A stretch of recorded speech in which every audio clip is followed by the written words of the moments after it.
Assalamualaikum warahmatullahi wabarakatuh. Perkenalkan, nama saya Muhammad Afas Salam. Di sini saya sebagai perwakilan dari kelompok 2 untuk menjelaskan materi tentang motor DC terpisah.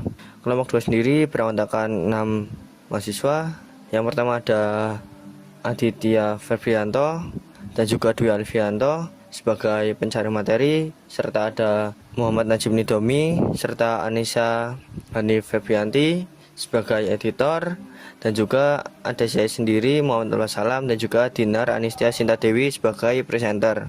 Yang pertama, motor DC eksitasi terpisah. Yang kedua ini ada struktur komponen. Motor DC eksitasi terpisah terdiri dari beberapa bagian utama: kumparan medan, kumparan armatur, komutator, sikat, stator, dan rotor.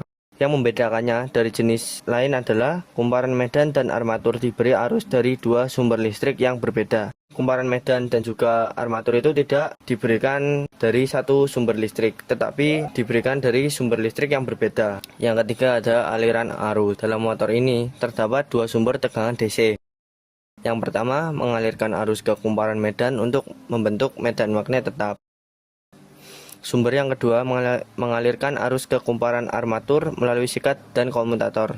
Perhatikan bagaimana kedua arus ini mengalir dalam sistem yang terpisah namun saling bekerja sama. Yang keempat, gaya Lorentz dan rotasi. Saat arus mengalir melalui armatur yang berada di dalam medan magnet, timbul gaya Lorentz. Gaya ini bekerja tegak lurus terhadap arah arus dan medan magnet, sehingga menghasilkan torsi. Torsi inilah yang menyebabkan rotor berputar. Inilah prinsip kerja dasar motor DC eksitasi terpisah. Jadi di sini sama dengan energi listrik berubah menjadi energi mekanik, sehingga motor DC dapat bekerja. Komutator secara mekanis membalik arah arus di dalam armatur setiap setengah putaran. Dengan cara ini, putaran rotor tetap berjalan searah meskipun posisi konduktor terus berubah. Selanjutnya, pengaturan kecepatan.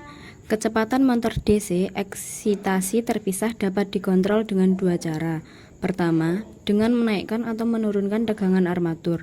Kedua, dengan mengatur arus medan atau flux magnetiknya. Karena kedua sirkuit terpisah, pengaturan menjadi lebih fleksibel dan presisi. Selanjutnya, motor DC eksitasi terpisah seiring digunakan pada sistem yang membutuhkan kontrol kecepatan yang baik, seperti elevator industri, rolling mills, dan mesin perkakas. Jenis motor ini ideal untuk aplikasi beban berat dengan kontrol kecepatan yang stabil. Itulah penjelasan mengenai cara kerja motor DC eksitasi terpisah. Terima kasih telah menyaksikan. Sampai jumpa di video teknik berikutnya.